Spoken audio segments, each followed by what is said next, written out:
How can I ever forget one of my special customers, little Michael? Every week he'd come in, and every time he'd say, his eyes shining, Stork Riesen, please, Mrs. Lang. one of those reasons I had to give him immediately. The others I put in a bag for him. Now there is Stork Chocolate Riesen, a long-lasting, chewy chocolate caramel covered with rich chocolate, just right for Michael. Stork Chocolate Riesen, please, Mrs. Lang. And Michael still is at work immediately. Only nowadays, I give him a little something extra. Nothing extraordinary. Just a little piece of paper is all. A little piece of paper with a name. And that's all Michael needs to carry out his assignment. Thanks, Mrs. Lane. Michael says with his boyish smile. I watch him leave, and the rest that happens, I can only imagine. Sometimes there's a dramatic car chase, or a steamy love interest. Sometimes there's a subplot in which failure on Michael's part would result in global nuclear war. No matter what colorful stories I tell myself, they all end with the same color. Blood red running on the carpet or concrete, spilling from whatever fatal wound Michael has imparted on his target's vital organs. They always end the same way. I get my money, and little Michael gets his reasons. But not this time. There was blood, all right. Michael's blood, in the shape of smeared fingerprints on his crisp white undershirt. Stork Chocolate Riesen, please, Mrs. Lang. He said as he crashed into a rack of vegetables. Michael! I ran over to him, and I took his head in my lap. Michael, what happened? Michael sits in his car, eating his favorite Stork Chocolate Riesens, of course, waiting for his mark.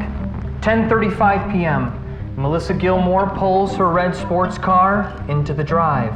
Michael watches her go inside and then continues watching as lights turn on and off in different rooms of the house. 1:40 a.m. Michael exits his car and goes to the backyard. He finds the main electric line and, using the Swiss Army knife he'd gotten at Boy Scouts, cuts the power to the house.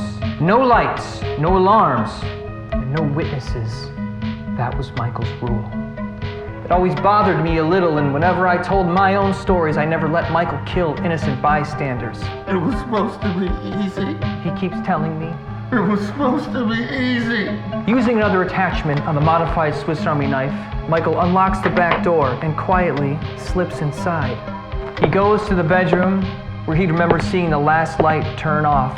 He opens the door, and there's a flash. He'd raised his own gun and shot 4 times. I brush the hair out of his face and take a Stork Chocolate Riesen from my pocket. I unwrap the brown wrapping paper, and Michael opens his mouth. He coughs blood, and I wipe it away with my handkerchief. Michael chews the chocolate Riesen, and I take the pistol from his hand. He chews and smiles his boyish smile. I float the end of the barrel a centimeter from his temple. Thanks, Mrs. Lang. I lied about being bothered only a little, about Michael's rule, no witnesses. It bothered me a lot. All those stories I told myself could never really dissolve the melancholy I feel for all the innocent death that I am responsible for.